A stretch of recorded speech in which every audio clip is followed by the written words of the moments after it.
Hi, I'm Lisa Genza. This Freedom Kitchen Kids series is brought to you by Oxford Community TV and the Four County Community Foundation. Today, we're going to make something colorful and fun, yet healthy. Let's go. So, welcome to the kitchen. Today, we're going to make something that's colorful and bright, yet healthy. So, any of you that know me know that health and nutrient-dense foods are the most important thing, but we need to have fun. So, let's always make sure we start with washing our hands. I've already washed my hands today, and I always have a clean towel when working in the kitchen. And I already have the kitchen set up today. So the counters have been cleaned. Whenever you're getting ready to cook, make sure you wipe your counters down and make sure that you're using all clean utensils. We have two different things that we're going to make as part of our treat today. And you'll see I have all my ingredients set out. There's a French phase called mise en place.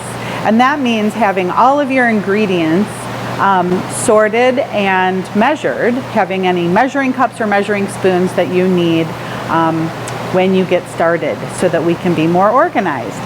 So what I have here in this pot, we're going to mix water, 1 cup of water, and 2 tablespoons of gelatin, and we're going to make homemade Jell-O today.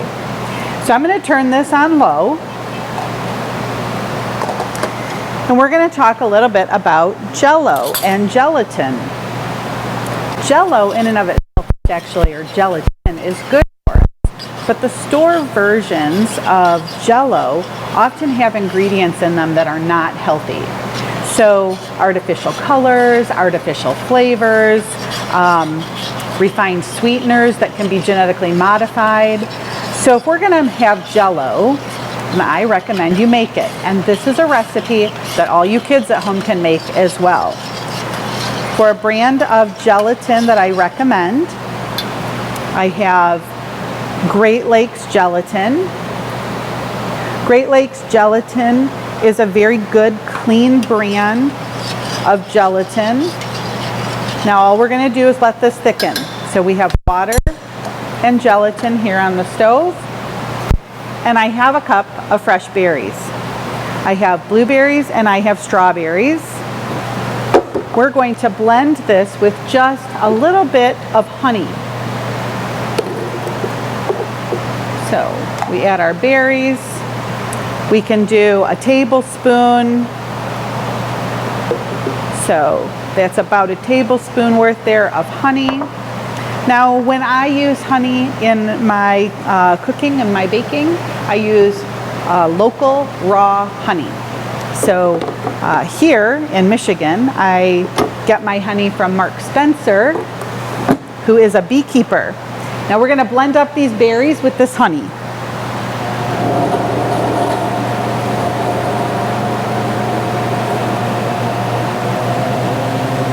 And we're just going to mix our gelatin.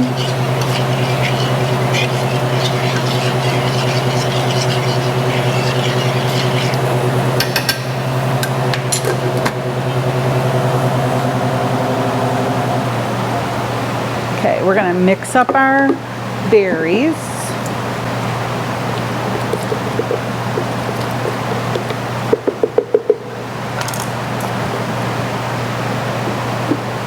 Now, when making your own Jell-O, you could use fruit juice, but there's an added benefit to using the whole berry.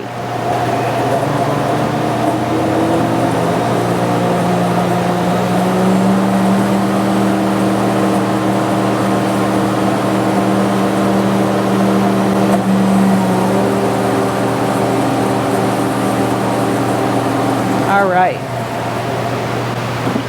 Now when we use the whole fruit versus fruit juice, you'll have a lower glycemic index because you're getting the fiber. So remember that fiber keeps us full. It also helps to keep our blood sugar under control. So if we were to use fruit juice, and this is why we often hear that fruit juice is bad for us or for our kids, because fruit juice is higher in sugar. Typically it's pure sugar. You've taken the fiber out, you have the juice, you also have the sugar from the fruit, and it has a tendency to increase blood sugar very quickly, which will then cause a crash. But when we're eating the whole fruit, you're getting the fiber with it, so it lowers the the glycemic load or the impact on our blood sugar. So there's a bonus here for making your own Jell-O and then making it with a whole fruit. You can use any fruits. Now again, I'm very conscientious about blood sugar as we have a rise in type 2 diabetes even among younger children, young adolescents. So by using berries, we're using the lowest glycemic index of a fruit, meaning the least amount of natural sugar. Now we've heated up this gelatin. We're going to add our fruit with a little bit of honey to our bowl.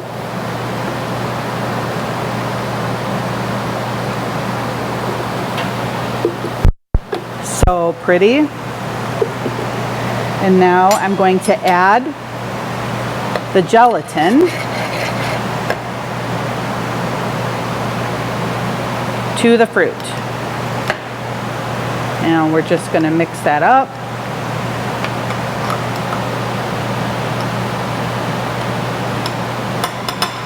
All right, and this is going to go into the refrigerator to be chilled while we make the second portion of our treat today.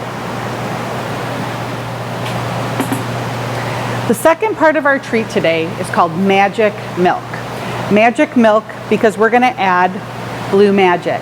So this is part of my Unicorn Foods series. When I'm working with kids, I love to add lots of bright color. We all like to eat things with food coloring. Think about mint ice cream. It doesn't need to be green, but the green is sort of our indication that it tastes like mint. So we eat with our eyes first, and that's why colors are often important. But what we've come to realize is that colors created by food dyes are unhealthy for us. So let's try something different today.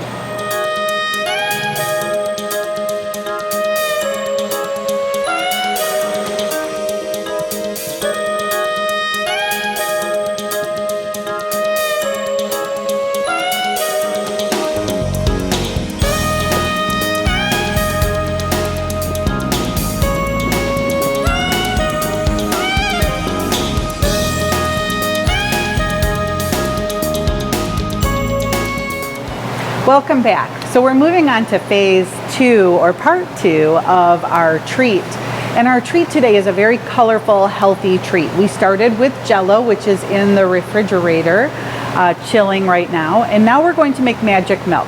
So I was talking about food colorings, and food colorings and dyes are very unhealthy for us. They've been added to the food in order to sell more food because it's appealing to us. So in trying to find ways to add color, obviously fruits and vegetables are the best choice for our children to eat the rainbow, right? But this is a fun way to add some bright color, and in future episodes you'll see more about unicorn food and the different bright colors we can use. We're going to use Blue Magic today and make almond milk. Now we can buy almond milk at the store. I am not always a fan of buying almond milk at the store because they'll add unnecessary ingredients. So always check for things like carrageenan. That's an additive to make the almond milk creamier, but it's really unnecessary and not healthy for us. So to make almond milk yourself, you really only need a high-powered blender, almonds and water. You can add a little sweetener to that, dates or honey or maple syrup, and some sea salts. And then you would strain that through a cheesecloth. But today we're going to use my new favorite gadget. We're going to use the almond cow. And this blew my mind, and I hope that you'll be as excited as me. So this is an almond cow. I'm going to take the lid off. And this has a strainer basket. So this does what the cheesecloth would normally do when making your almond milk. We're going to take 1 cup of almonds, put it in the strainer basket. We're going to add a 1/4 cup of raw local honey.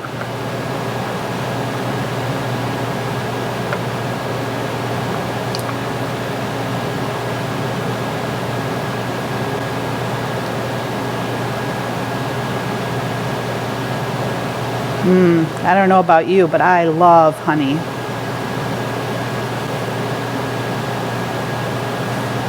Of course, I love things that are sweet. Okay, so we have our almonds and our honey. We're going to put our strainer basket onto our almond cow.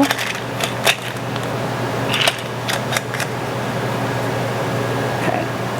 Now, there is a line inside of our almond cow that will show us the minimum and the maximum for our water. We're going to go ahead and put our water to the min line. Now I'm going to add a dash of cinnamon and a dash of sea salt. And I'm going to add a teaspoon of Blue Magic.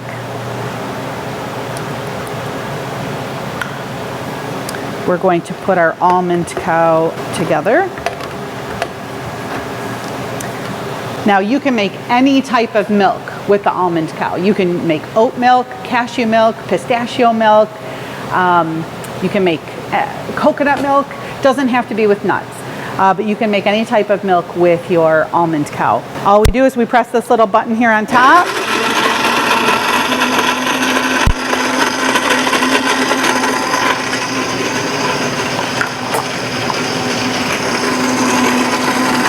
And you'll hear it run a couple different times.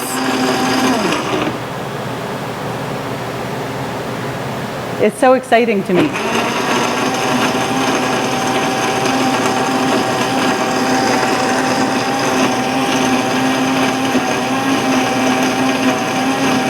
So if doing this through a blender, you would put everything into a high-speed blender, maybe a Ninja or a Vitamix, a Vitamix, and then you would strain it.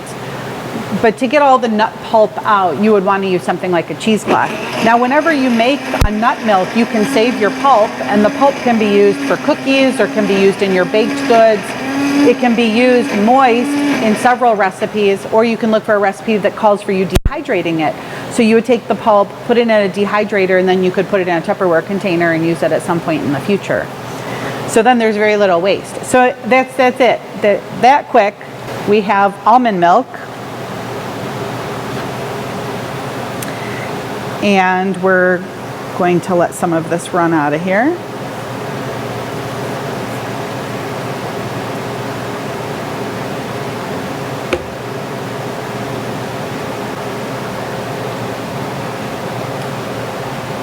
All right, you can see that it's blue because I added the Blue Magic.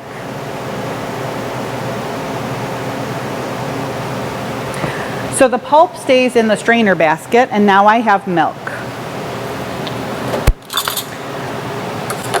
Now, obviously, if I didn't use the Blue Magic today, I would have regular almond milk.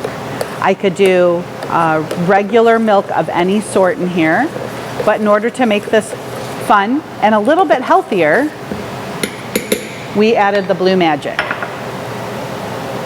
So here's our blue milk. And you'll see in there a little bit of that blue spirulina, and you'll see some cinnamon. Now, cinnamon is fantastic for blood sugar, so it adds a little bit of flavor, makes it a little sweeter. So we have some raw honey in there and some cinnamon. Both of those are fantastic for gut health and for blood sugar. And then we added the blue spirulina. Now, the Blue Magic, and there's a couple different brands on the market. This one is by E3 Live. And I love this company and all of their products. So this is, spirulina comes from the ocean. So this does have a contraindication, and that is anyone with a seaweed allergy should not consume blue spirulina. If you don't have a seaweed allergy, then you should be okay. You can look up any other contraindications that might exist for spirulina, but the benefits of spirulina are many. So as long as you don't have an allergy or a contraindication, it's something that I would encourage you adding. You can add this to smoothies, you can add it to your baked goods, add it to frosting. If you're looking for a color or a dye for frosting your cakes or desserts, we're going to talk about some options for you to use instead of food coloring when we come back.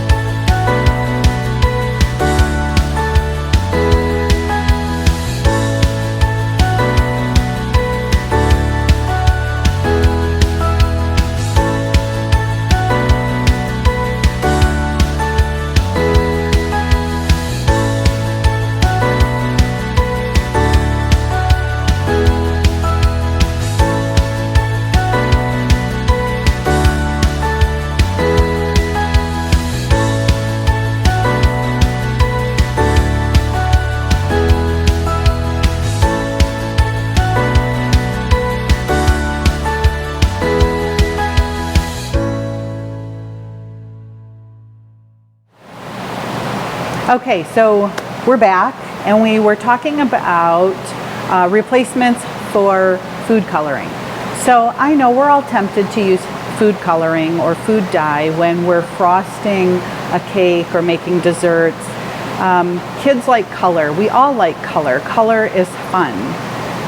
But there's alternatives that you can use. So in my ongoing series of unicorn food, we're going to be introducing things like Blue Magic or dragon fruit or acai berry in order to make those bright colors.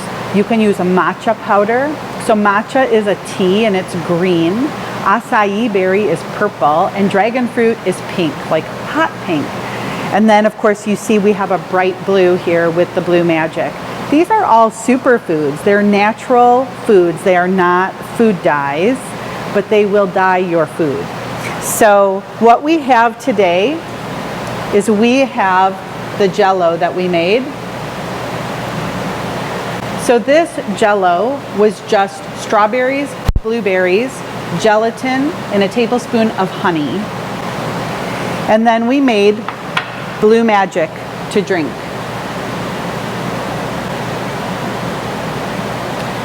What we're getting with this colorful meal right here are whole foods. So this would be Whole30 compliant. This is considered paleo. Maybe not so much keto because we did add honey. But again, I focus more on being whole food and paleo, which if we go back to Paleolithic times, the way we ate was without refined grains and refined sugars. So again, if we just focus on being Whole30 or whole food compliant and clean. So this Jell-O compared to a box mix Jell-O has whole fruit in it. There's no additives, there's no preservatives, there's no artificial dye, artificial flavors, artificial sugars. There's nothing that's been genetically modified. I will also say that the strawberries and the blueberries that I used are organic. Strawberries are at the top of the Dirty Dozen list. If you're not familiar with that, the Environmental Working Group has a list of the Dirty Dozen and the Clean 15. We don't have to spend money on organic for everything, but we do if it's on the Dirty Dozen list. If it's on the Dirty Dozen list, I would implore you to only purchase organic or not purchase them at all. So these are organic strawberries and organic blueberries. And then we added the gelatin to it, and I have locally sourced raw honey. Now, raw honey, especially a local variety, has the beneficial bacteria that your body needs. By adding the superfood of spirulina to our almond milk, we've increased the antioxidants in this treat here. We have also improved immune function, so clinical research would indicate that spirulina contributes to immune health or immune function because it is an antioxidant. It also has anti-inflammatory properties, so many people find that they have improved joint health, improved mobility when they consume spirulina. So this is good for both kids and adults. Very colorful, very tasty, yet super, super healthy. So maybe we should have someone here to test today. I keep my my almond milk in a Tupperware container in the refrigerator. I make one of these every week, and you can add other things to it. Like I said, in future episodes, we'll talk about some of those other superfoods, and maybe we'll make pink milk in our next episode. This has really been my pleasure. I love bringing this type of information to the community. I would love to see your pictures. I'd love to see what you do with these recipes in your kitchen. Get creative, do something different. If you get yourself some Blue Magic, you can add it to smoothies, you can add it to your cereal, you can add it to even your baked goods. So let me see your creativity and what you do with these products. Here's to your freedom and mine. Thanks for joining today.